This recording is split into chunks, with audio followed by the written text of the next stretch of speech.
بسم اللہ الرحمن الرحیم۔ السلام علیکم۔ ایک دفعہ کا ذکر ہے، کہیں ایک بادشاہ رہتا تھا۔ بادشاہ بہت حسن پرست اور عیاش تھا۔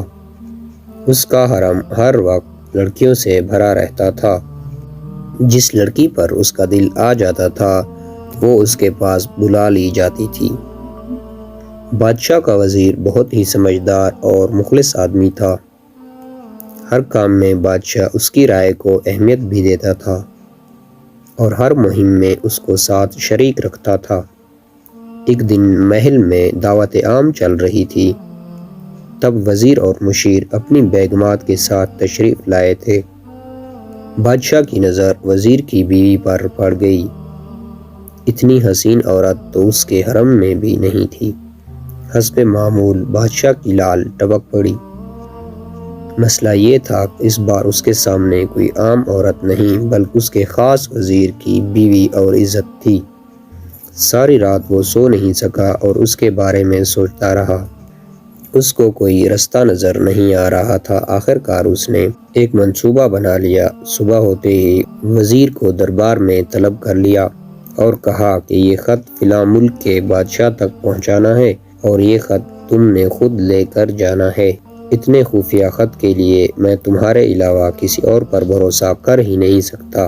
وزیر نے ہمیشہ کی طرح بادشاہ سے کہا کہ آپ کے حکم کی تعمیل ہوگی، خط پہنچ جائے گا۔ اگلی صبح وزیر سو کر اٹھا اور اپنی بیوی سے مل کر وہ لمبے سفر کے لیے روانہ ہو گیا۔ بادشاہ کو جب اطمینان ہو گیا کہ وزیر سفر پر نکل چکا ہے تو وہ ٹہلتا ٹہلتا وزیر کے گھر تک پہنچ گیا۔ دروازے پر دستک دیے بغیر ہی گھر میں اندر داخل ہو گیا۔ وزیر کی بیوی نہا کر دھوپ میں بیٹھی بال خشک کر رہی تھی۔ بادشاہ سلامت کو اچانک دیکھ کر حیران ہوئی اور اٹھ کر بادشاہ کا استقبال کیا اور کہنے لگی کہ حضور کا اقبال بلند ہو، آج ہم غریبوں کے گھر کیسے تشریف لے آئے ہیں؟ بادشاہ نے کہا کہ میں سیر کرتا کرتا ادھر کو آ نکلا تھا تو سوچا کہ پتہ کر لوں آپ کا شوہر چلا گیا ہے تو کوئی چیز کی ضرورت تو نہیں، اور خیال رکھنا میری ذمہ داری بھی بنتی ہے۔ بادشاہ کی تواضع کی گئی۔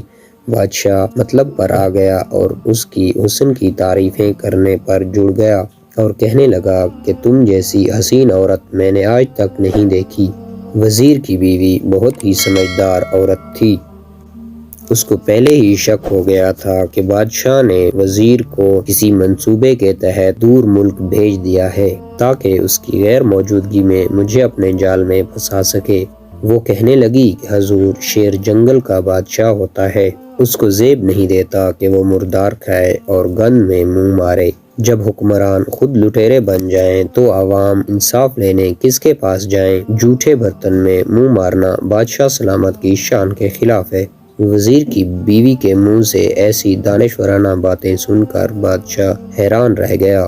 بادشاہ کو اپنی حرکت پر شدید افسوس ہوا۔ وہ اٹھا اور واپس روانہ ہو گیا۔ دوسری طرف وزیر جب تھوڑا آگے گیا تو اسے یاد آیا کہ جو خط پہنچانا تھا وہ تو اپنے تکیے کے نیچے بھول آیا ہے۔ اس نے گھوڑا واپس موڑا اور خط اٹھانے کے لیے گھر کی طرف واپس روانہ ہوا۔ اپنے گھر پہنچے تو تکیے کے نیچے خط نکالتے وقت اس کی نظر چارپائی کے نیچے پڑے بادشاہ کے نال یعنی چپل پر پڑی جو وہ جلدی میں بھول گیا تھا۔ وزیر کا سر چکرا کر رہ گیا اور وہ سمجھ گیا کہ بادشاہ نے اسے دور اس لیے بھیجا ہے کہ اس کے جانے پر وہ بادشاہ کے گھر آ سکے۔ وزیر کسی کو بتائے بغیر چپ چاپ گھر سے واپس روانہ ہو گیا۔ خط لے کر وہ چل پڑا اور کام ختم کرنے کے بعد واپس آیا۔ بادشاہ کے پاس واپس پہنچا تو بادشاہ نے اسے انعام کے طور پر 100 درہم دیے۔ وزیر دینار لے کر بازار گیا اور عورتوں کے استعمال کے کچھ کپڑے خرید لیے۔ اس کے بعد وہ گھر پہنچا اور بیوی کو سلام کیا اور کہا چلو آپ کے ماں باپ کے گھر چلتے ہیں۔ بیوی نے پوچھا یہ کیا ہے تو کہنے لگا کہ یہ بادشاہ نے انعام دیا ہے، تم پہن کر اپنے گھر جاؤ اور انہیں بتاؤ۔ تو بیوی بولی جیسے آپ چاہو، اور بیوی تیار ہوئی اور اپنے والدین کے گھر اپنے شوہر کے ساتھ روانہ ہو گئی۔ داماد اور بیٹی کے لائے ہوئے سامان کو دیکھ کر وہ لوگ بہت زیادہ خوش ہو گئے۔ وزیر بیوی کو چھوڑ کر واپس آ گیا اور 1 ماہ گزرنے کے بعد نہ بیوی کا پوچھا اور نہ وہاں واپس گیا۔ کچھ دن بعد اس کے سالے اس سے ملنے آئے اور کہا وزیر آپ ہمیں اپنی بیوی سے نہ ملنے کی وجہ تو بتا دیں یا پھر ہم آپ کو قاضی کے سامنے پیش کریں گے۔ تو وزیر نے کہا اگر تم چاہو تو مجھے پیش کر لو، لیکن میرے ذمہ اب اس کا کوئی حق باقی نہیں ہے جو میں نے ادا نہ کیا ہو۔ وہ لوگ اپنا کیس قاضی کے پاس لے گئے۔ قاضی نے وزیر کو بلایا۔ اس وقت بادشاہ کے ساتھ وہ بیٹھا ہوا تھا۔ لڑکی کے بھائیوں نے کہا کہ اللہ تعالیٰ قاضی کو اور بادشاہ سلامت کو قائم و دائم رکھے۔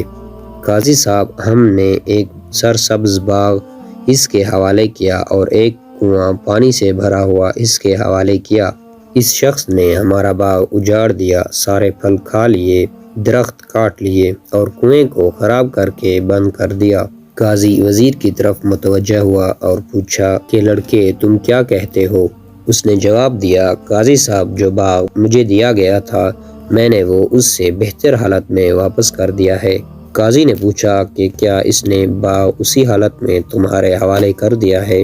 انہوں نے کہا جی ہاں اس نے باغ واپس کر دیا ہے، لیکن ہم اس سے باغ واپس کرنے کی وجہ پوچھنا چاہتے ہیں۔ قاضی نے کہا ہاں لڑکے تم کیا کہتے ہو؟ اس بار وزیر نے کہا کہ قاضی صاحب باغ میں نے کسی بغض یا نفرت کی وجہ سے نہیں چھوڑا ہے، لیکن میں نے اس لیے چھوڑا ہے کہ ایک دن میں باغ میں آیا، میں نے وہاں پر شیر کے پنجوں کے نشان دیکھے تو مجھے خوف ہوا کہ شیر مجھے کھا جائے گا، اسی لیے شیر کے اکرام کی وجہ سے میں نے باغ میں جانا بند کر دیا۔ بادشاہ جو ٹیک لگائے یہ سب کچھ سن رہا تھا اٹھ کر بیٹھ گیا اور کہا وزیر اپنے باغ کی طرف مطمئن ہو کر جاؤ، واللہ اس میں کوئی شک نہیں کہ شیر تمہارے باغ کی طرف آیا تھا تو نہ پھر وہ کوئی اثر چھوڑ سکا اور نہ کوئی پتا توڑ سکا اور نہ ہی کوئی پھل کھا سکا۔ وہ وہاں پر تھوڑی دیر رہا اور مایوس ہو کر لوٹ گیا، اور خدا کی قسم میں نے کبھی تمہارے باغ کے گرد لگی دیواروں جیسی دیواریں نہیں دیکھی۔ تو وزیر گھر لوٹ آیا اور اپنی بیوی کو ساتھ لیا اور واپس اپنے گھر کو روانہ ہو گیا۔ نہ تو قاضی کو پتہ چلا اور نہ کسی اور کو پتہ چلا کہ ماجرا کیا تھا۔ کیا خوب بہتر ہے کہ اپنے اہل و عیال کے راز چھپائے جائیں تاکہ لوگوں کو پتہ نہ چلے کہ اپنے گھروں کے راز کسی پر ظاہر نہ کریں۔ اللہ پاک آپ کو، آپ کے اہل و عیال کو اور آپ کے مال کو اپنی حفظ و امان میں رکھے، آمین۔ دوستو اگر ویڈیو پسند آئی ہو تو اپنے دوستوں کے ساتھ شیئر ضرور کیجیے گا اور ہمارے چینل کو ضرور سبسکرائب کریں۔